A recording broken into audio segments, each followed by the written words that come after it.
গ্রামের নাম ছিল শ্যামপুর। চারদিকে ধানক্ষেত, পুকুর আর খেজুর গাছ। কিন্তু শ্যামপুরের মানুষদের জীবনে অভাব ছিল নিত্যসঙ্গী। এই গ্রামেই থাকত যুবক রাহুল মণ্ডল। কলেজ পাশ করেও চাকরি জোটেনি।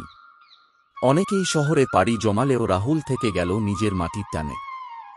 একদিন মোবাইলে ইউটিউব দেখতে দেখতে রাহুল দেখল বিদেশে কিভাবে ড্রাগন ফল, কিউই, অ্যাভোকাডো আর ব্লুবেরি চাষ হচ্ছে।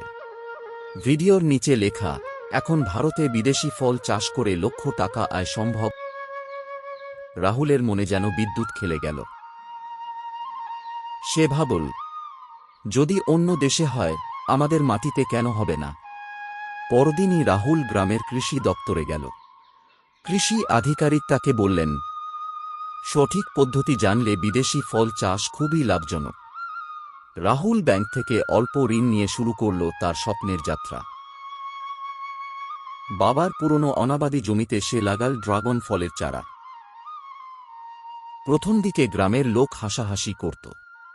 কেউ বলত, এইসব বিদেশি ফল আমাদের মাটিতে হবে নাকি? কিন্তু রাহুল দমেনি। সে নিয়মিত সেচ, জৈব সার আর আধুনিক পদ্ধতিতে গাছের যত্ন নিত। 6 মাস পেরোতেই গাছে ধরল লালচে সুন্দর ফল। গ্রামবাসীরা অবাক হয়ে তাকিয়ে রইল। যখন প্রথম ফসল বিক্রি করল, রাহুলের হাতে এলো ভালো টাকা। শহরের বড় বাজারে ড্রাগন ফলের দাম ছিল আকাশছোঁয়া।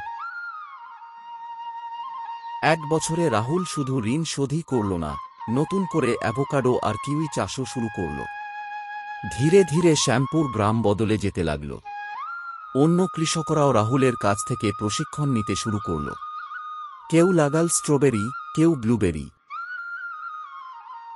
গ্রাম থেকে শহরে ফল পাঠানো শুরু হল। একদিন জেলা ম্যাজিস্ট্রেট এসে রাহুলকে সম্মাননা দিলেন। তিনি বললেন, রাহুল প্রমাণ করেছে কৃষি ভবিষ্যৎ, যদি তা হয় আধুনিক আর সাহসী। রাহুল মুচকি হেসে বলল, স্বপ্ন যদি বড় হয়, মাটিও তখন সোনা ফলায়। আজ শ্যামপুর শুধু একটি গ্রাম নয়, পরিচিত হয়েছে বিদেশি ফল চাষের মডেল গ্রাম হিসেবে।